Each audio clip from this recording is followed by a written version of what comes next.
کہ ہم کیسے ہیں۔ مجھے معلوم ہے کہ انہوں نے اس صورتحال کو جس طریقے سے سنبھالا ہے، میرے خیال میں وہ صحیح طریقہ ہے۔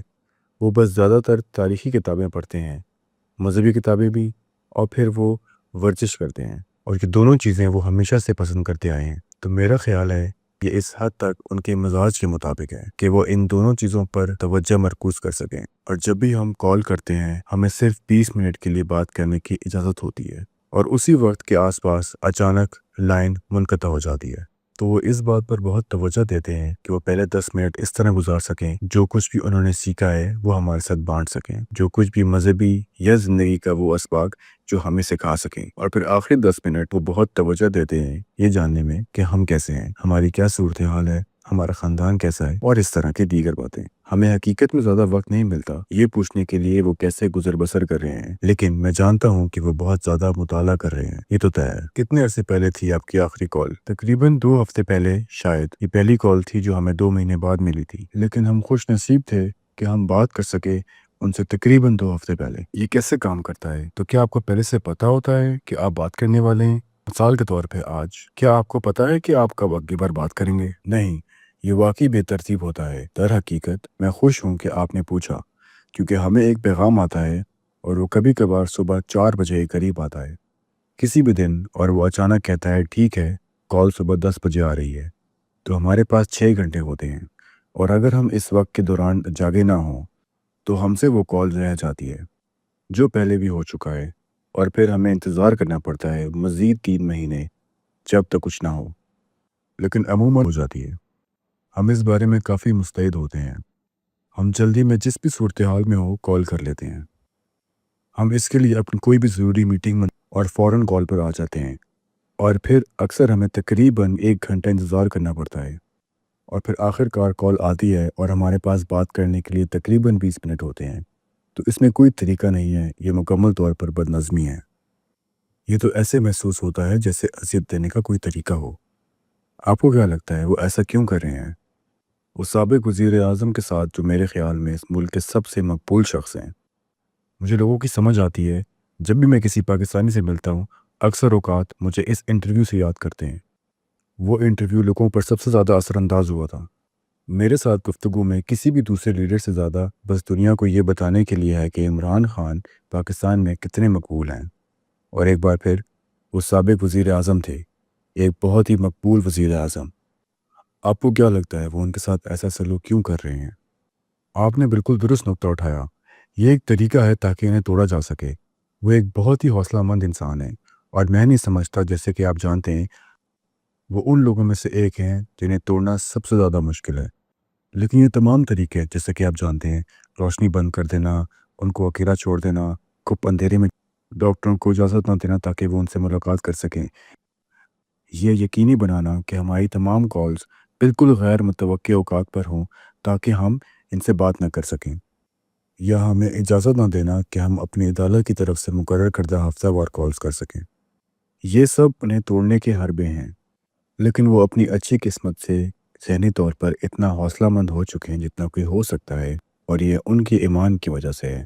انہیں اللہ پر پکا ایمان ہے، اور وہ جیسا کہ آپ جانتے ہیں ہمیشہ سے ذہنی طور پر بہت مضبوط ہیں۔ تو یہ سب عذاب دینے کے طریقے ہیں، جیسا کہ آپ نے کہا۔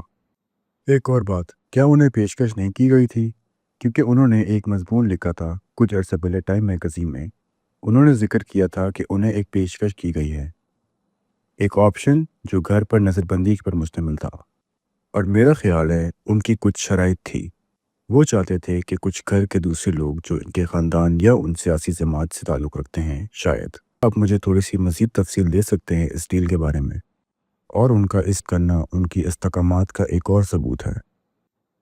تو میرا خیال ہے کہ یہ زیادہ تر اس بات سے متعلق ہے، اور ان کے پارٹی کے ارکان اور خاندان کے افراد اس وقت جیل میں ہیں، اور آپ جانتے ہیں انہی جیسے حالات ہیں، تو وہ بہت ہی اصول پسند شخص ہیں، وہ ایسا ہرگز نہیں کریں گے۔ میرے خیال میں اس نے یقیناً ایک کردار ادا کیا ہوگا، وہ اس طرح نہیں چاہیں گے، وہ صرف ان کے ساتھ ہم نوا رہنا چاہیں گے۔ وہ ہمیشہ سے بہت ہی اصول پسند شخص ہیں، میرا نہیں خیال کہ وہ اپنے اصولوں کے خلاف جائیں گے جذبات میں آ کر۔ آپ لوگوں نے ان سے کیا کہا ہے، جیسے کہ میں صرف تصور کر رہا ہوں کہ اگر میرے والد ہوتے یا کوئی رشتہ دار ایسی صورتحال میں ہوتا تو میں اس سے اصرار کر رہا ہوتا، کیونکہ آپ لوگ لندن میں پیدا ہوئے اور لندن میں ہی رہتے ہیں، تو آپ پاکستانی پولیٹکس سے دور ہیں۔ اور اگر میں آپ کی جگہ ہوتا تو میں اپنے والد کو قائل کر رہا ہوتا کہ وہ کچھ بھی کر جیل سے نکلیں، صرف اپنی آزادی دوبارہ حاصل کرنے کے لیے۔ تو کیا آپ لوگوں نے کوشش نہیں کی انہیں قائل کرنے کی، یہ کرنے کے لیے؟ تو اصل میں جب میں چھوٹا تھا مجھے ان کا سیاست میں ہونا ناپسند تھا۔ میں بس بہت زیادہ چاہتا تھا کہ وہ بس کرکٹ پر تبصرہ کریں یا تجزیہ کریں، یا لندن میں ایک آسان زندگی گزاریں سیاست سے باہر۔ لیکن یہ واقعی ان کا ایک جذبہ ہے، اور میرا نہیں خیال کہ وہ مطمئن محسوس کریں گے اگر وہ نہ کریں جو وہ سب کر رہے ہیں۔ مجھے نہیں لگتا کہ وہ خوش ہوں گی اگر وہ صرف زندگی گزار رہے ہوں آرام سے لندن میں۔ ہاں، کیونکہ میرا خیال ہے کہ وہ چاہتے تو جلا وطنی اختیار کر لیتے جو وہ کر سکتے تھے۔ وہ آسانی سے ایک معاہدہ کر سکتے تھے سیاسی نقطہ نظر سے۔ مجھے یقین ہے کچھ مخصوص مطالبات ہوں گے ان کے۔ سب سے آسان یہ ہے، اور یہ میں خود کہہ رہا ہوں ظاہری طور پر، یہ میرا ذاتی رائے ہے، لیکن ان کا بولنا فوج کی حمایت میں مثال کے طور پہ یا پھر مخالف سیاسی جماعت کو، یہ صرف ایک مثال ہے ان کی کئی چیزوں کو جو وہ اپنی آزادی حاصل کرنے کے لیے کر سکتے ہیں۔ لیکن میرا خیال ہے کہ ان کی یہ خلاف ورزی ہی وجہ ہے کہ وہ جیل میں ہیں۔ اور کیا آپ اب بھی، مجھے معلوم ہے کہ آپ نے کہا تھا یہ سوال سلیمان کے بعد آپ سے بھی کیا گیا، لیکن کیا آپ اب بھی انہیں قائل کرنے کی کوشش کرتے ہیں تب چھوڑ دیں، یا آپ نے اب اس کوشش کو چھوڑ دیا ہے؟ نہیں، میرا مطلب میں ذاتی طور پر نہیں کہوں کہ مثال کے طور پہ آپ ان کے بیٹے ہیں اور وہ صرف آپ سے ہی بات کرتے ہیں، تو جب آپ ان کے ساتھ وقت، زیادہ تر وقت کسی نہ کسی انداز میں گزرتا ہے۔ جب ہم چھوٹے تھے ہم ان کے ساتھ کرکٹ کھیلتے تھے، اب فلمیں دیکھنا، جو کچھ بھی ہو۔ آدھا وقت جو گزارا ہے انہوں نے ان کی حکمرانی پر لیکچر دینے میں گزارا ہے یا پاکستان میں۔ وہ وجوہات جن کی وجہ سے انہوں نے سیاست میں قدم رکھا ہم انہیں بہت اچھے سے جانتے ہیں، اور یہ سب ان کے خلاف ہوگا۔ وہ ہر بات جو وہ سکھاتے ہیں، اچانک یہ کہنا کہ میں ہار مان رہا ہوں اور میں ایک آسان زندگی گزارنے جا رہا ہوں، یہ ان کی فطرت میں نہیں ہے۔ ان کا ایک ہی جذبہ ہے کہ وہ کوشش کریں اور پاکستانی عوام کی مدد کریں، اور اس وقت پاکستان شدید بحران کا شکار ہے۔ وہ اس مقصد کے لیے پوری طرح وقف ہیں، اور جیسا کہ آپ جانتے ہیں وہ ہار نہیں مانیں گے، اور وہ ہمیشہ سے یہی چاہتے تھے کہ آپ لوگ سیاست سے دور رہیں۔ کیا یہ درست ہے؟ جی ہاں، میرا یہ خیال ہے۔ دراصل اگر آپ غور کریں، پاکستان کی دو بڑی سیاسی جماعتوں پر ایک روایت قائم ہے جو خاندانی سیاست کی صورت میں ہے، جو کہ غالب ہے دو مختلف خاندانوں پر۔ لہٰذا وہ ہمیشہ سے نہیں چاہتے کہ ان کی سیاسی جماعت اس روایت کی پیروی کرے، اور جی ہاں، لہٰذا میں ذاتی طور پر کبھی نہیں چاہتا کہ وہ پاکستان کی سیاست میں شامل ہوں، اور میرا نہیں خیال کہ وہ یہ چاہتے ہیں کہ ہم بھی سیاست میں آئیں۔ جی ہاں، مجھے علم ہے قاسم، آپ بھی اسی طرح کی پوزیشن میں ہیں، میں شامل نہیں ہونا چاہتے۔ آپ ایک بہت کامیاب کاروباری شخصیت بھی ہیں، تو آپ کے پاس ایک سیاست سے ہٹ کر بھی زندگی ہے، اور اس بات سے کچھ حد تک ظاہر ہوتا ہے کہ شاید آپ کو میرے اگلے سوال کا جواب معلوم ہو کہ آپ یہ انٹرویو اب کیوں اور اس وقت کیوں دے رہے ہیں۔ تو سب سے بڑھ کر ہم نے آزمایا ہے جس کے بارے میں ہمیں لگے کہ وہ انہیں باہر نکالنے میں مدد کر سکتا ہے۔ ہم نے کبھی نہیں سوچا تھا کہ وہ اتنے عرصے تک اندر رہیں گے جتنا وہ اب تک رہ رہے ہیں۔ لہٰذا ہم کسی حد تک ان راستوں سے مایوس ہو چکے ہیں، اور ہم نے فیصلہ کیا ہے کہ ٹھیک ہے، اب واحد راستہ یہ ہے کہ کوئی عملی اقدامات لیا جائے کہ سامنے آ کر عوام کا خیال ہے۔ میں آپ کا شکر گزار ہوں کہ آپ نے اجازت دی کہ ہم یہاں اس معاملے پر بات کر سکیں۔ جو ہم چاہتے ہیں وہ ہے پاکستان کی طرف سے بین الاقوامی دباؤ، کیونکہ اس وقت عمران خان ایک غیر انسانی زندگی گزار رہے ہیں۔ وہ نہیں دے رہے انہیں بنیادی انسانی حقوق، وہ واقعی میں کسی بھی طور پر کافی اقدامات نہیں کر رہے، اور جو ہم چاہتے ہیں وہ ہے عالمی دباؤ۔ جی بالکل، میرے خیال سے جیسے قاسم نے کہا، ہم نے کوشش کی، ہم نے بہت کوشش کی، ہم نے باقی تمام راستے آزما لیے، قانونی ذرائع، اور اب یہ معاملہ بالکل خاموش ہو چکا ہے۔ ایسا لگتا ہے یا کم از کم صورتحال بہت خاموش ہو گئی ہے۔ اور آپ جانتے ہیں یہ صرف بنیادی طور پر انسانی حقوق کی بات ہے، نہ صرف ہمارے والد کی بلکہ دیگر سیاسی قیدیوں کے لیے بھی، کی جمہوریت کی بحالی کے لیے بھی، ہمارے اپنے ذاتی فوائد سے ہٹ کر۔ جی ہاں، یقیناً آپ کے ذاتی فوائد ہیں، یہ آپ کے والد ہیں۔ اور دیکھیں، بس بین الاقوامی برادری کو سمجھانے کے لیے کہ پاکستان میں صورتحال کس قدر سنگین ہے۔ پاکستان کی آبادی کتنی ہے؟ تقریباً 200 ملین، میرے مطابق شاید ہو 200 ملین سے بھی زیادہ۔ تو بڑی فوجی طاقت، جہاری ہتھیار بھی ہیں، بڑی معیشت بھی ہے۔ کیوں بہت سے لوگ یہ نہیں سمجھتے کہ کس طرح پاکستان جمہوریت کی حمایت کرنے والا ملک ہے؟ اور یہ میں اپنی ذاتی رائے پیش کر رہا ہوں۔ میں جمہوریت اور ایک بڑا وکیل ہوں۔ پاکستان میں جو ہوا ہے، ایکس کو لفظی طور پہ ممنوع کر دیا گیا ہے، مکمل طور پہ ممنوع کر دیا گیا ہے۔ مظاہرین پر ہلاکت، آپ کے والد کا نام ٹی وی سے منع کر دیا تھا، ریڈیو اسٹیشن اور سوشل میڈیا سے بھی۔ یقین کریں، کوئی ان کا نام بھی نہیں لے سکتا تھا۔ مجھے نہیں معلوم ہے کہ کوئی اس کو جمہوریت کہہ سکتا ہے، اور وہ یہ ہے کہ لوگ حوالہ دینے کے لیے، قاسم، وہ آپ کا نام استعمال کر رہے تھے آپ کے والد کا حوالہ دینے کے لیے، بین سے بچنے کے لیے، اور آپ کے والد کے خلاف الزامات جو ہیں وہ بے حد اہم۔ میں سمجھتا ہوں کہ یہ ایک سیاسی سازش ہے، مگر یہ جمہوریت کی ہر اس حد سے باہر ہے جو تصور کی جا سکتی ہو۔ میرا مطلب ہے میں کافی ہے برازیل کی بھی، حالانکہ برازیل میں اس حد تک کچھ بھی نہیں ہوا جو پاکستان میں کیا جا رہا ہے۔ تو یہ سب کافی افسوسناک ہے، جس سب سے آپ کے والد گزر رہے ہیں اور جس سب سے ملک گزر رہا ہے۔ اور میں پھر یہ اپنی رائے بتا رہا ہوں، اور میں جانتا ہوں کہ آپ اس انٹرویو پر آئے ہیں سیاست سے دور اور اپنے والد کے بارے میں زیادہ بات کرنے کے لیے، لیکن میں ان کو جو سن رہے ہیں اور جو پکے ہیں یہ بتانا چاہتا ہوں کہ اس ملک میں کیا ہو، والد کی لڑائی کتنی اہم ہے۔ آپ نے پاکستان پر بین الاقوامی دباؤ کے بارے میں بات کی، اور ہم نے گزشتہ سال کے آخر میں ایسا کچھ ہوتے دیکھا، اور اب یہ بات کافی دب چکی ہے، مجھے نہیں پتا کیوں۔ میں رچرڈ گرینل کے بارے میں بھی بات کرنا چاہتا ہوں، جو کہ ٹرمپ انتظامیہ کے ایک خصوصی سفیر ہے۔ اس نے بنیادی طور پر آپ کے والد کی رہائی کے لیے، مجھے لگتا ہے گزشتہ سال کا آخر چل رہا تھا، انتخابات کے بعد، ٹرمپ کے انتخابات جیتنے کے بعد، اس نے کہا ہے کہ معذرت، میرا پہلے آپ سے سوال یہ ہے کہ اس حوالے کو پڑھنے سے پہلے کیا آپ کی کبھی بات ہوئی ہے رچرڈ سے، ان کے اس بیان سے پہلے یا بعد میں؟ تو ہم رچرڈ کے کافی شکر گزار ہیں، ان کی ساری حمایت، اور میں نے ان کی ٹویٹ دیکھی، ہم نے اس کے ساتھ ذاتی طور پر کوئی رابطہ نہیں کیا ہے۔ میں ان کی ٹویٹ پڑھ کے سناتا ہوں۔ یہ ٹویٹر پہ رچرڈ ہے، یہ پچھلے سال نومبر کے قریب کی تھی۔ دیکھو پاکستان، جھوٹے الزامات پر جیل میں ٹرمپ جیسے رہنماؤں کو اور عوام کو امریکی کی سرخ لہر سے متاثر کیا گیا ہے۔ دنیا بھر میں سیاسی کارروائی کو روکو۔ سب سے پہلے وہ کہتا ہے، اور میں نے کیا کہ لوگوں کو عمران خان کی شخصیت کے متعلق کروں۔ میں نے ان کا صدر ٹرمپ کے ساتھ بھی بہت موازنہ کیا، وہ ایک ہی طرح کے سیاسی ہدف سے گزرے ہیں۔ ٹرمپ نے فتح حاصل کی اور اب وہ صدر ہے، لیکن میں ہے۔ اس ٹویٹ میں رچرڈ کی خصوصیت پر آپ کا کیا خیال ہے؟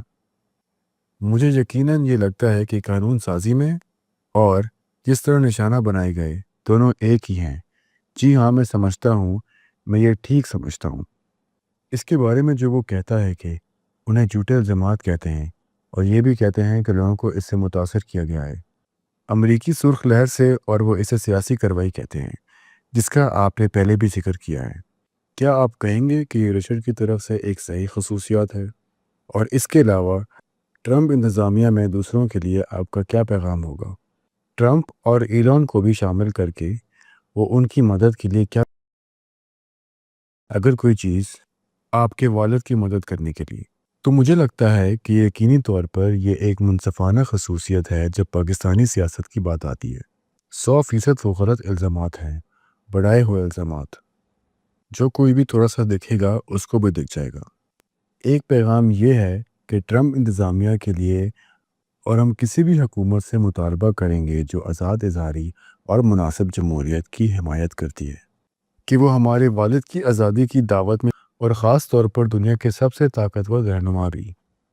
میرا مطلب ہے، جی ہاں، میں مکمل طور پر اتفاق کرتا ہوں۔ ہم صرف یہ چاہتے ہیں کہ بین الاقوامی برادری سے کیا ہو رہا ہے اور امید کی کارروائی کریں۔ ٹرمپ سے بہتر کون ہے اس کے لیے؟ تو ہم ٹرمپ سے بات کرنا پسند کریں گے، یا کوئی ایسا طریقہ تلاش کرنے کی کوشش کریں گے جہاں وہ کسی طرح مدد کر سکیں، کیونکہ دن کے آخر میں والد کو آزاد کروانے کی کوشش کر رہے ہیں پاکستان میں جمہوریت، اور صرف ان کی بنیادی نہیں بنائی۔ کیا آپ اس بات سے مطمئن ہوں گے اگر دنیا میں کوئی جو کافی جانی شخصیت ہو یا اس کا سیاسی اثر ہو جو مدد کرنا چاہتا ہے؟ اور یہ سوال میں نے ابھی کیا آپ چاہتے ہیں کہ وہ صرف اس بارے میں عوامی سطح پر بات کریں، یا آپ چاہیں گے کہ وہ آپ سے ملیں؟ آپ کیا مشورہ دیں گے؟ ان لوگوں کو کیا کہیں گے؟ دونوں۔ مجھے لگتا ہے کہ اس کے طور پر بات کریں کھل کے۔ مجھے لگتا ہے یہ بہت اچھا ہوگا، صرف تھوڑا سا شور پیدا کرنے کے لیے، کیونکہ یقینی طور پر حال میں ہی تھوڑا سا خاموش پڑ گیا ہے، اور یقیناً اگر وہ تھوڑا سا بھی کر سکے ہمیں اچھا لگے گا، اور وہ ہمارے پاس آئیں اس صورتحال میں مدد کرنے کے لیے، یا کوئی بھی طریقہ ہو۔ میں آپ کے والد کا ایک اقتباس پڑھنا چاہتا ہوں۔ جو بات ہم نے پہلے کی تھی اس پر واپس آتے ہیں، کیونکہ یہ صرف آپ کے والد نہیں تھے جن کو نشانہ بنایا گیا تھا، ان کی حالیہ بیوی بھی جیل میں ہیں، خاندان کے دوسرے ممبران اور ان کے سیاسی مختلف طریقوں سے نشانہ بنایا گیا ہے۔ مجھے یاد ہے کہ جب میں نے آپ کے والد کا انٹرویو کیا تھا، ان کی پارٹی میں بہت سے لوگ بھاگنے کی کوشش کر رہے تھے یا دوسرے ممالک میں خاندان کے ممبران کے بارے میں پریشان تھے۔ میں نے ان سے بہت سے لوگوں سے نجی طور پر بات بھی کی ہے۔ ٹائم میگزین میں سے آپ کے والد کے اسی مضمون سے ایک بار پھر ایک اقتباس پڑھوں گے۔ ہمارے سوشل میڈیا رضاکاروں، ڈائسپورا اور کارکن کے حامی ان کے خاندانوں کو اختلاف پر کی کوشش میں ان کو ہراساں اور اغوا کیا جا رہا ہے۔ آپ لوگوں نے یہ دیکھا ہے کہ یہ سچ ہے؟ کیا آپ کے والد کی حمایت کرنے والوں کو تھا؟ جی ہاں، مجھے لگتا ہے کہ یہ کافی بڑے پیمانے پر رپورٹ کیا گیا ہے کہ صحافیوں، حامیوں اور پارٹی کے ممبران جنہیں اغوا کیا گیا ہے، لاپتہ کیا گیا ہے۔ ایسے اطلاعات بھی آئی ہے کہ لوگوں کو تشدد کا نشانہ بھی بنایا گیا ہے۔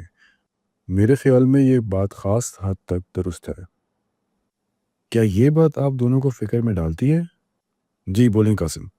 میں بس یہ کہنے لگا تھا کہ میرا مطلب ہے سلمان نے کہا ہے کہ رپورٹس میں یہ بات کافی حد تک واضح ہے کہ وہ تقریریں دیتے ہیں، بکھرے ہوئے دکھتے ہیں اور پریشان حال نظر آ رہے ہوتے ہیں، اور اچانک وہ میرے والد پی ٹی آئی کا حصہ نہیں رہتے، یا اچانک وہ لوگ سیاست بھی چھوڑ کے چلے جاتے ہیں، اور یہ سب اس سب سے یہ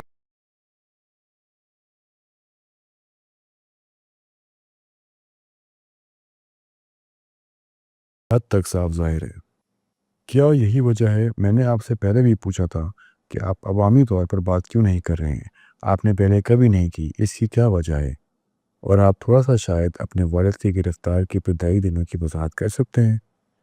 آپ تب کہاں تھے جب آپ نے اس بارے میں سنا تھا؟ آپ کے دماغ میں پہلی چیز کیا آئی تھی؟ کیا آپ کو اس کے ہونے کی توقع تھی؟ میں جانتا ہوں کہ آپ نے پہلے بھی کہا تھا کہ آپ کو توقع نہیں تھی کہ اتنا وقت گزر جائے گا۔ میں جاننا چاہتا ہوں کہ آپ نے پہلے اور جب وہ پہلی دفعہ گرفتار ہو کر چھٹ گئے تھے تو اس کی وجہ سے بڑے پیمانے پر احتجاج کیے گئے تھے، اور وہ پھر گرفتار ہو گئے اور لوگ آہستہ آہستہ خاموش ہو گئے۔ ہم ہمیشہ سے کافی نجی لوگ رہے ہیں۔ یہ بات واپس اس نقطے پر آتی ہے جو ہم پہلے بھی بات کر رہے تھے کہ ہمارے والد نے کبھی نہیں چاہا کہ ہم پالیٹکس میں آئیں۔ ہمیں خود بھی اس میں دلچسپی نہیں تھی، اس لیے یہ فیصلہ ٹھیک لگا کہ ایک زیادہ سکون زندگی گزر جائے، اور انگلینڈ میں رہنے کے لیے یہ ایک اچھا پہلو تھا کہ ہمیں عوام کی آنکھوں میں زیادہ نہیں رہنا پڑتا تھا۔ لیکن مجھے بہت اچھی طرح یاد ہے جب ان کی گرفتاری ہوئی، اس وقت میں اپنی زندگی کے سب سے بڑی اپنی نوآماز کاروبار کے لیے، میفو کے لیے، میں اسٹیج پر جانے والا تھا لوگوں کے سامنے بولنے کے لیے، اور جب میں تیاری کر رہا تھا تقریباً 1 گھنٹہ 1.5 گھنٹہ پہلے میرے کاروباری ساتھی کا اچانک سے رنگ اڑ گیا اور اس نے مجھے اپنا فون دکھایا۔ میں نے دیکھا کہ میرے والد گرفتار ہو گئے ہیں۔ اس وقت یقیناً ہم اس قسم کی چیزوں سے آسانی سے گزر جاتے ہیں۔ ہم نے انہیں گولی لگتے ہوئے دیکھا ہے، ہم نے انہیں پہلی بار گرفتار ہوتے دیکھا ہے، انہوں نے ہمیں خود بیٹھکان میں معاف لا رہے ہیں، تو ہم ان سب چیزوں کے عادی ہو گئے ہیں۔ جب یہ ہوا مجھے یاد ہے کہ میں صرف یہ سوچ رہا تھا کہ میری سپیچ کتنی معمولی لگ رہی ہے، حالانکہ اس وقت کے لیے میری زندگی کی سب سے بڑی تقریر تھی۔ میں اسٹیج پر گیا لیکن میرا دھیان سارا ادھر تھا۔ میں کچھ الفاظ بھول گیا لیکن پھر بھی ٹھیک ٹھاک گزر گیا۔ لیکن سب سے زیادہ جو بات مجھے یاد ہے وہ یہ تھی کہ جب یہ ہوا اندازہ نہیں تھا کہ کتنا لمبا چلے گا۔ مجھے لگا تھا 1 مہینہ 2 مہینہ زیادہ سے زیادہ، لیکن اب تقریباً 2 سال ہونے کو ہیں اور وہ پورے وقت انفرادی قید میں ہیں۔ تو ہاں، یہ سب کچھ کافی وحشیانہ رہا ہے۔ سلیمان، اس کی کیا امیدیں تھیں اور آج ہم جہاں ہیں اس کے بارے میں آپ کیا کہیں گے؟ ہاں، مجھے بھی یاد ہے، لیکن میں اس وقت اور میرا اپنا رد عمل تھا۔ مجھے اس نے اتنا حیران نہیں کیا کہ کچھ دن پہلے ہی میری ان سے بات ہوئی تھی اور انہوں نے مجھے بتایا تھا کہ یہ ممکن ہے کہ انہیں گرفتار کیا جا سکتا ہے، لیکن اس سے پہلے بھی اسی سال انہیں گرفتار کیا گیا تھا، 9 مئی یا اس کے بعد کے احتجاج کے دوران، اور پھر کچھ دنوں بعد انہیں چھوڑ دیا گیا تھا۔ تو مجھے امید تھی کہ اس دفعہ بھی ویسے ہی ہوگا، اور میں تو بالکل بھی اس امید میں نہ تھا کہ لگ بھگ 2 سال بعد بھی انہیں یہ پیشکش کب پیش کی گئی تھی۔ میں صرف یہ کہنا چاہتا ہوں کہ مجھے یاد ہے اسی رات جس طرح یہ سب ہوا، میں انہیں میسیج کر رہا تھا عوامی گفتگو کے مشورے کے لیے، کیونکہ میں 100 لوگوں کے سامنے بولنے جا رہا تھا اور اور پھر صبح عجیب بات کہ انہیں لے جایا گیا۔ یہ واقعی دل توڑ دینے والی بات ہے جو آپ لوگوں کے ساتھ ہو رہا ہے، اور سب سے پہلے تو میں عزت کرتا ہوں خاص کر پاکستانی سیاست کے حوالے سے، جہاں ہمیشہ بچوں کو تیار کیا جاتا ہے کہ وہ اپنے والد کے نقش قدم پر چلیں۔ پاکستان میں ہمیں دہائیوں سے یہ روایت چلتی دیکھی ہے۔ عمران خان نے آپ دونوں کو سیاست سے دور رکھا ہے، آپ کی حفاظت کی۔ یہ بہت قابل تعریف کی بات ہے کیونکہ پاکستان کی سیاست بہت ہی خطرناک ہے، اور آپ دونوں جتنے متوازی ہو وہ بھی بہت قدر کی بات ہے۔ جو ہم ملے تھے قاسم، تم مذاق میں بھی کہہ رہے تھے کہ تم واقعی بہت عاجز ہو۔ آپ دونوں اپنے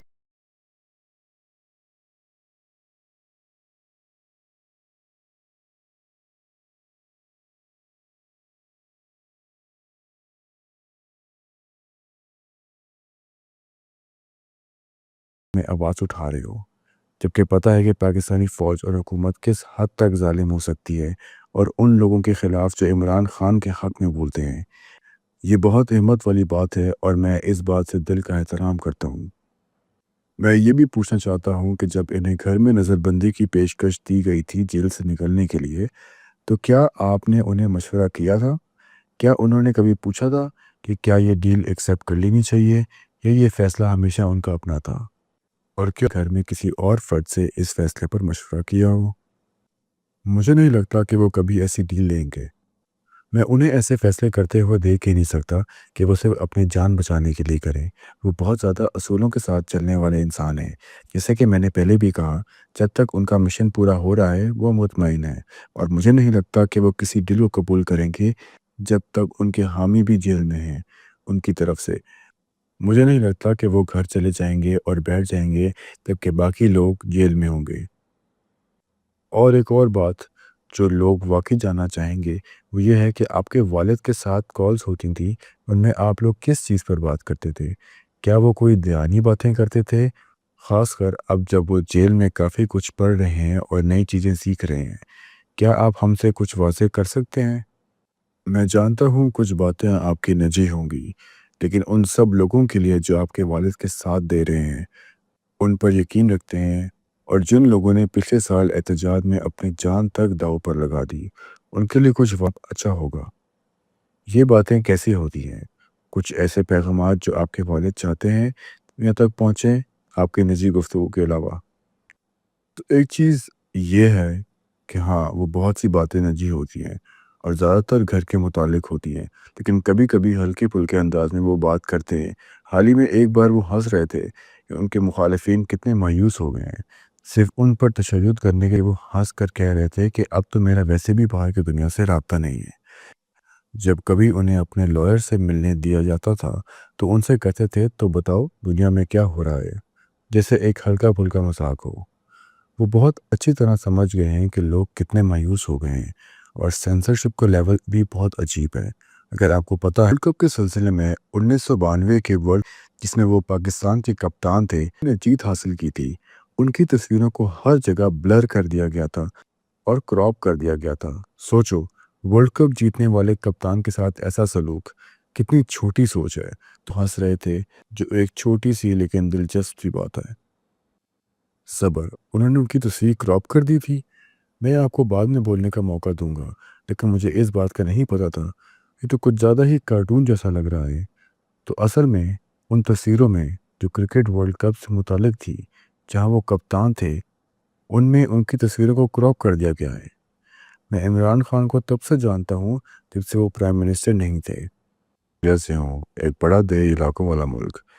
میں عمران خان کو کرکٹ اسٹار کے طور پر کافی اچھی طرح سے جانتا ہوں۔ تیروں میں ہوتے ہیں ہر پوز میں، لیکن اب انہیں اس میں سے بھی ہٹا دیا گیا ہے۔ ہاں، یہ لوگ سینسرشپ میں نہ تو کوئی حکمت عملی دکھاتے ہیں اور نہ ہی کوئی شرافت۔ بس اب سب کچھ کھلی آنکھوں کے سامنے ہو رہا ہے۔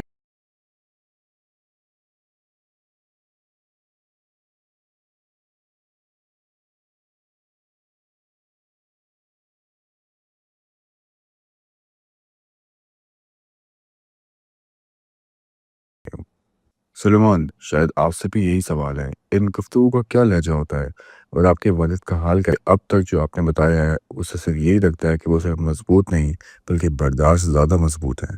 یہ برداشت ہی نہیں کر رہے بلکہ مخالف پارٹی کی مایوسی۔ ہاں، مطلب جیسے کہ میں نے پہلے بھی کہا، نہیں ہے جو اپنے حالات کے بارے میں شکایت کرے۔ مجھے پورا یقین ہے کہ ان کے لیے بہت مشکل ہوگا۔ جیسا ان کی کوٹری اتنی چھوٹی ہے اور 10 دن کے لیے رکھا گیا ان کو اندھیرے، یہ ایک بے رحم عزل کا طریقہ ہے، بہیمانہ تشدد کا طریقہ بھی ہے۔ ان کو کسی سے رابطہ کرنے کی اجازت نہیں ہے اور آپ کی فون کالز بھی 20 منٹ کے بعد کاٹ دی جاتی ہیں۔ یہ ایک شرمناک سلوک ہے جو ان کے ساتھ کیا جا رہا ہے۔ وہ لوگ جنہوں نے سنگین جرائم کیے ہیں، جو کہ ظاہر ہے کہ آپ کے والد ان کے نزدیک بھی نہیں آتے۔ لیکن معذرت کہ میں نے آپ کی بات کاٹی سلیمان، وہ ایک مثبت رویے سے محسوس کرتے ہیں۔ میرا خیال ہے کہ وہ واقعی محسوس کرتے ہیں کہ وہ پہلے تقریباً 2 سالوں سے وہاں ہیں۔ انہوں نے زیادہ سیکھا ہے اور حکمت عملی کے لحاظ سے بھی۔ آپ جانتے ہیں انہوں نے واقعی ایک اچھا لائے عمل تیار کیا ہے کہ وہ مستقبل میں کیا کرنا چاہتے ہیں۔ یہ خیال ہے کہ وہ ہمیشہ پر امید رہتے ہیں اور وہ اسے ایک بہترین سیکھنے کا موقع سمجھتے ہیں، جسے کہ آپ جانتے ہیں اگرچہ ظاہر ہے کہ یہ اصل میں کتنا مشکل ہے۔ جی ہاں، میں یہ کہنا چاہتا ہوں کہ وہ ہمیشہ سے بہت مطالعہ کرنے والے ہیں، لیکن اب ان کے پاس اتنا وقت ہے کہ وہ تاریخی شخصیت کے بارے میں پڑھ سکیں، گزشتہ قائدین کے بھی بارے میں اور ایمان کے بارے میں بھی، اور ان کا ماننا ہے کہ وہ پچھلے 2 سالوں میں پچھلے 20 سالوں سے زیادہ ترقی کر چکے ہیں، اور انہوں نے بالکل یہ الفاظ کہے ہیں کہ اس کے ساتھ ساتھ وہ ذہنی طور پر کتنے ترقی یافتہ ہوئے ہیں، اور وہ کہتے ہیں کہ روحانی طور پر بھی۔ جیسا کہ آپ جانتے ہیں کہ وہ یہ حکمت عملی بنا رہے ہیں کہ رہائی کے بعد پاکستان کے لیے کیا کر سکتے ہیں، تو ہاں، وہ ان چند لوگوں میں سے سب کے بعد بھی باہر امید کے ساتھ زیادہ مضبوط بن کر نکلیں گے۔ کیا آپ کو لگتا ہے کہ وہ واقعی باہر آئیں گے؟ میرا مطلب ہے یقیناً میں یہی، مگر ہم یہاں کیوں ہیں؟ اس کی وجہ یہ ہے کہ آپ جانتے ہیں ہمیں لگتا ہے کہ ہمارے پاس کے راستے محدود ہوتے جا رہے ہیں، اور جو چیز ہمیں سب سے زیادہ پریشان کر رہی ہے وہ یہ ہے کہ پاکستان پر خود دباؤ تھا، خبروں کا زور۔ آپ جانتے ہیں یہ سب حال میں ہی کافی حد تک ختم ہو گیا، یہ مدھم پڑ گیا ہے۔ تو ہم یہاں اس لیے ہیں کیونکہ ہم واقعی پریشان ہو رہے ہیں، فطری طور پر اس وقت بہت پریشان ہیں، یہاں تک کہ ان پر ایسے مقدمات قائم کرنے کی دھمکیاں دی گئی ہیں جس میں سزائے موت آپ جانتے ہیں اس لیے کر رہے ہیں۔ وجہ یہ ہے کیونکہ حالات جا رہے ہیں، لیکن جی ہاں، ہم امید کرتے ہیں۔ جی، ہم صرف پر امید رہ سکتے ہیں۔ کیا وہ جانتے ہیں کہ آپ یہ انٹرویو کر رہے ہیں؟ جی ہاں، ہم نے ان سے پوچھا تھا۔ یہ وہ چیز ہے جس کے پیچھے وہ شاید نہ ہوں، اور یہ ہمیں بہت پریشان کر رہی تھی۔ وہ ہمیشہ چاہتے ہیں کہ ہم نجی زندگی گزاریں اور سیاست اور دنیا سے دور رہیں، لیکن ہم نے ان سے پوچھا، ایک کال پر پوچھا، اور ہم نے کہا کہ آپ کو کیا لگتا ہے کہ یہ ٹھیک ہوگا؟ ہم یہ کرنا چاہتے ہیں، ہم دیکھنا چاہتے ہیں کہ کیا ہم کچھ مدد کر سکتے ہیں، اور انہوں نے کہا کر لو۔ عمران خان سیاست سے باہر کیسے ہیں؟ ایک انسان کے طور پر وہ کیسے ہیں، اور ان کی وہ کون سی پہچان ہے کہ دنیا نہیں دیکھ پاتی ہے؟ وہ ایک بہت ہی والد ہیں اس طریقے سے، آپ جانتے ہیں، ایک عجیب سے انداز میں، یعنی انہوں نے اپنی زندگی سیاست اور پاکستانی عوام کے لیے وقف کر دی ہے۔ اس طریقے سے ان کے ذہن میں لاکھوں بچے مجھے لگتا ہے کہ ہوں گے، لیکن انہیں جب بھی موقع ملتا ہے، انگلینڈ آتے تھے، ہم پاکستان جاتے تھے، تو وہ کسی طرح 2 ہفتے صرف ہمارے ساتھ گزارنے کے لیے نکال لیتے تھے، جو کہ ایک بہت مشکل کام ہے کسی اتنے مصروف آدمی کے لیے۔ احساس نہیں ہے کہ وہ آدھے سے زیادہ کافی کہہ لیں مزاحیہ انسان بھی ہیں، لیکن آج کل ہم انہیں کافی عرصے سے نہیں دیکھ پائے ہیں۔ میرا مطلب ہے آخری دفعہ جب ہم نے انہیں دیکھا تو وہ اپنے لوگوں کے لیے، اپنے سپورٹرز کے لیے ایک ریلی کر رہے تھے، اور اس وقت ان کی جان کے لینے کی کوشش کی گئی تھی، لیکن یہ بات تھوڑی سی الگ ہے۔ جب ان کی جان لینے کی کوشش کی گئی اور انہیں ٹانگوں میں 3 گولیاں لگی تھیں اور اگر ان کا ایک کو نیچے نہ کرتا تو انہیں سینے اور وہ سپورٹر بدقسمتی سے واقعی میں اپنی جان گنوا بیٹھا۔ لیکن اس کے بعد ہم فوراً نکل گئے اور ان سے ملنے گئے اور اس سفر کا اپنا ہی ایک سفر بھی تھا۔ ہم تقریباً 15 گاڑی ایک بام پروف گاڑی میں تھے، وہاں ایک نقلی گاڑی بھی تھی اور ایک گاڑی جس میں ڈیٹنیٹرز تھے جو پیچھے سے تیار تھی۔ جب ہم گھر پہنچے تو ہمیں یہ دیکھنا پڑا کہ ہمارے کھانے میں زہر نہ ہو۔ ہمیں کھڑکیوں سے دور رہنا پڑتا تھا کیونکہ سنائپر کا خطرہ تھا۔ ہر جگہ افراتفری تھی، سب کچھ انتہائی پریشانی سے بھرا تھا، اور یہ آخری مرتبہ تھا جب ہم نے انہیں دیکھا۔ یہ وہ آخری دفعہ تھا جب ہم ان سے ٹھیک سے مل پائے تھے اور بات کر پائے تھے، اور وہ اس وقت ویل چیئر میں تھے، گولیاں لگی ہوئی تھی، اور بہت عجیب لگتا تھا انہیں ویل چیئر میں دیکھنا کیونکہ وہ عام طور پر ایک بھرکار شخصیت رہتے تھے۔ پھر بھی چلنے میں مشکل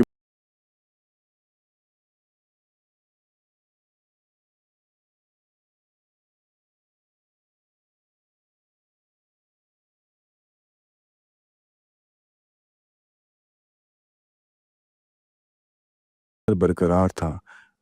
یہ آخری دفعہ تھا جب ہم نے انہیں حالی وقت میں دیکھا۔ اس سے پہلے بھی ہم ان سے زیادہ مگر ہمارے ہو سکتا تھا ہمیں دیکھنے کے لیے وقت نکالتے تھے۔ انہیں سال میں 7 یا 8 بھی مدتوں کے لیے وہ ایک نہایت وفادار واقعی نہیں لگتا کہ لوگ یہ واقعی سمجھتے ہیں۔ آپ کھڑکیوں سے دور رہ رہے تھے کیونکہ سنائپر کا خطرہ تھا۔ لوگ یہ چیک کر رہے تھے کہ کہیں آپ کے کھانے میں زہر تو نہیں۔ وہ یہ چیک کر، او خدایا، یہ تو پاگل پن ہے، کیا زندگی ہے۔ دیکھنا پڑتا تھا کہ کھانا کہاں سے آیا ہے، بس اصل میں یہ سب سے ضروری ہوتا تھا۔ اور جب ہم وہاں گئے تو ہمارے سب رشتہ دار کمپاؤنڈ میں آئے تھے۔ میں ان کے ساتھ کرکٹ کھیلنا چاہتا تھا اور ایسی چیزیں، لیکن ہمیں گارڈن میں باہر نکلنے کی اجازت بھی نہیں تھی۔ حالانکہ آس پاس اونچی دیواریں تھیں، لیکن ان کا کہنا تھا کہ آس پاس بہت اونچی عمارتیں ہیں، اس کے نہیں ہیں، اور آپ کو دیکھنا چاہیے تھا۔ جب ہم ایئرپورٹ سے گاڑی تک یا گاڑی سے ایئرپورٹ تک جا رہے تھے، ہمیں ایسے گھیر لیا گیا تھا جیسے پینگوئنز کے ارد گرد حفاظت کی ہو، اور ہمیں جلدی سے گاڑی میں گھسیڑا گیا۔ سب کچھ کافی ڈرامائی تھا، اور میں یہ بات ہلکے میں نہیں کہہ رہا کیونکہ ہر دفعہ جب پاکستان جاتے ہیں کچھ نہ کچھ ڈرامہ ہوتا ہے، لیکن یہ جب ہم آخر بار گئے تو یہ سب سے بڑھ کر تھا۔ کیا آپ کو اب وہاں جانا محفوظ محسوس ہوگا اگر آپ اپنے والد سے مل سکتے؟ ہمیں منع کیا گیا ہے جانے کے لیے کیونکہ ہماری آنٹیاں گرفتار ہو گئی ہیں، ہمارے کزنز بھی گرفتار ہو گئے ہیں، کچھ تو جیل میں ہیں، اور ہمیں دھمکیاں بھی کافی زیادہ ہیں، اور ہم جاتے ہیں تو ہم اپنے والد کے لیے ایک ظاہری کمزوری بن جاتے ہیں، اور ایک اور طریقہ جس سے وہ ان تک پہنچ سکتے ہیں، اور اس لیے وہ ہمیشہ ہمارے آنے کے دوران سب سے زیادہ ٹینشن کے وقت تھا۔ کافی پریشان رہتے تھے کیونکہ وہ ڈرتے تھے کہ جب وہ لوگ بے چین ہوتے ہیں وہ ہر طریقہ اپنا رہے ہوتے ہیں، وہ کیا کر سکتے ہیں۔ ظاہر ہے اس بارے میں سوچا ہے، ہاں، آپ کبھی نہیں جانتے کہ کیا ہو سکتا ہے۔ اگر آپ کا پاکستانی فوجی ساتھ یا ان لوگوں سے بات کر سکیں جو فیصلہ ہوگا، میں یہ کہنا چاہوں گا کہ صرف ایک بات کا لحاظ رکھیں، پاکستان میں جمہوریت کا فیصلہ عزت کے لائق ہے، اور وہ شخص جو پچھلے جنرل انتخابات کو دیکھ چکا ہے اس میں یہ بات صاف نظر آتی ہے کہ پی ٹی آئی کے امیدوار کو اپنے نام پر انتخابات لڑنے تک کی اجازت نہیں ملی۔ وہ آزاد امیدوار کے طور پر کھڑے ہوئے اور پھر بھی سب سے زیادہ سیٹ جیت کر دکھائی۔ یہی تھا، اور اس کے باوجود مختلف طریقوں سے جمہوری عمل کو روکنے کی کوشش کی گئی۔ تو میرا پیغام یہ ہے، جمہوریت کا احترام کریں، عوام کے فیصلے کا، اور پاکستان کو اس راستے پر چلائیں جہاں عوام کی آواز سب سے اونچی ہو۔ بالکل، جب آپ دیکھتے ہیں کہ پچھلے الیکشن میں جس طرح کے طریقے استعمال کیے گئے تو یہ سب کچھ کسی ڈیموکریسی کا حصہ نہیں لگتا۔ ایک ایسے تقریباً 40% لوگ غیر تعلیم یافتہ ہیں، ان لوگوں کے لیے بیلٹ پہ نشان دیکھ کر ووٹ دینا بہت ضروری ہوتا ہے، اور اسی نشانی کو کرکٹ کا بیٹ جو کہ عمران خان سے جڑا ہوا ہے الیکشن سے چند دن پہلے بین کر دیا گیا۔ اس کا مطلب یہ ہے کہ عوام کو یہ تک نہیں معلوم ہو سکا کہ یہ ووٹ کہاں دینا ہے۔ اس کے علاوہ الیکشن کے دن ٹویٹر بین کر دینا، انٹرنیٹ بند کر دینا، اس سب سے انتخابات میں دھاندلی ظاہر ہے۔ شاید یہ سب سے ظاہری دھاندلی انتخابی مداخلت جو میں نے کسی جمہوری نظام میں دیکھی۔ تمہارے والد قید میں ہیں کچھ الزاموں کی بنیاد پر، اور شاید میں آخری 2 سوال پوچھنے سے پہلے شاید سلیمان میں نے بات کی ہے کہ یہ الزامات کتنے بے معنی اور بے مطلب ہیں۔ کیا الزام لگائے ہیں تمہارے والد پر؟ ایسے کون سی باتیں ہیں جن کی وجہ سے وہ قید میں ہیں؟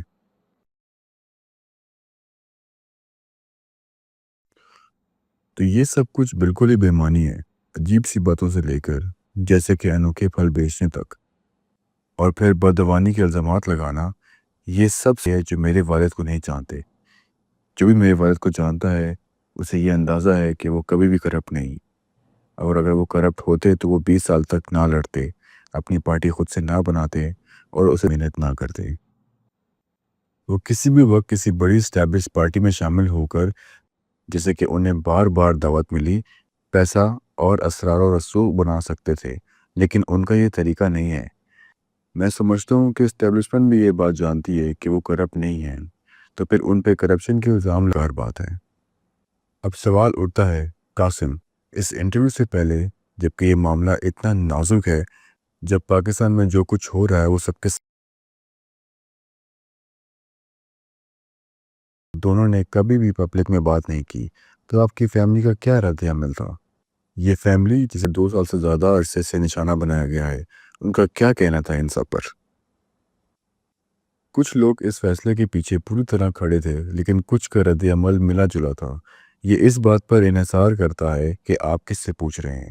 آخر میں ہم نے انہیں یہ بات سمجھا دی کہ اگر اس کام میں تھوڑا سا بھی فرق اگر کسی طریقے سے ہم ان کی رہائی میں مدد کر سکیں، وہ انٹرنیشنل کمیونٹی سے گزارش کرنا ہو یا ٹرمپ جیسے کسی شخص سے بات کرنا ہو، تو یہ کوشش کرنا ضروری ہے۔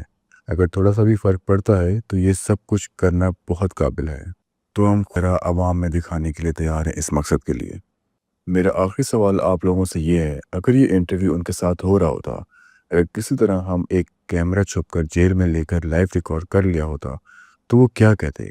ان کا پیغام کیا ہوتا، خاص کر پاکستان کے لوگوں کے لیے اور باقی دنیا کے لیے؟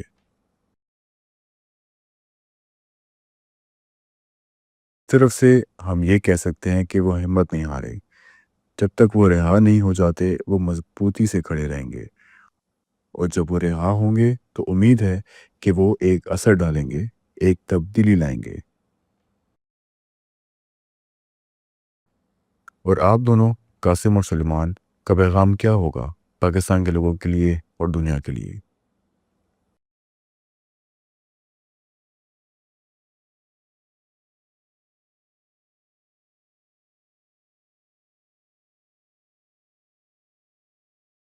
ہونا، وہ خود امید نہیں ہارے، انہوں نے ہار نہیں مانی، وہ جیل میں صرف بیٹھ کر وقت نہیں گزارے، وہ مستقبل کے بارے میں سوچ رہے ہیں، اور انہیں یقین ہے کہ تبدیلی آئے گی۔ تو امید بنائے رکھیں اور اس ناانصافی کے خلاف آواز اٹھاتے رہیں۔ اور جو لوگ دنیا بھر میں ہیں ان کے لیے ضروری ہے کہ آپ کچھ فرق ڈال سکتے ہیں تو ضرور کچھ کریں۔ ایک ایسے شخص کو تنہائی قید میں رکھا گیا ہے جو پاکستان کا لیڈر ہونا چاہیے، اسے بنیادی انسانی حقوق سے محروم کیا گیا ہے، اس پر کچھ وقت میں تشدد بھی کیا گیا ہے۔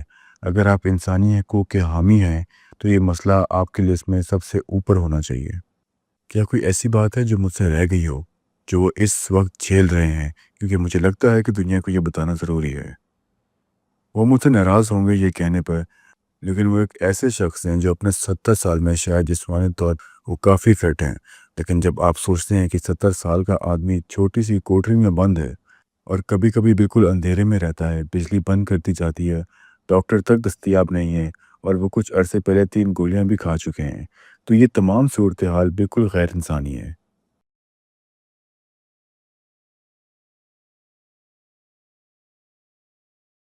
اور اگر میں اپنی بات ختم کروں تو یہ کہنا چاہوں گا کہ میں اکثر اپنے انٹرویوز میں کوئی موقف نہیں لیتا، لیکن کچھ حالات ایسے ہوتے ہیں جہاں خاموش رہنا ناانصافی ہوتی ہے۔ پاکستان ایک بہت بڑا ملک ہے، جیسا کہ آپ نے کہا 200 ملین سے زیادہ لوگ، یا تقریباً 1/4 بلین لوگ ہیں، ایک نیوکلیر پاور ہے، ایک اکنامک پاور بھی ہے۔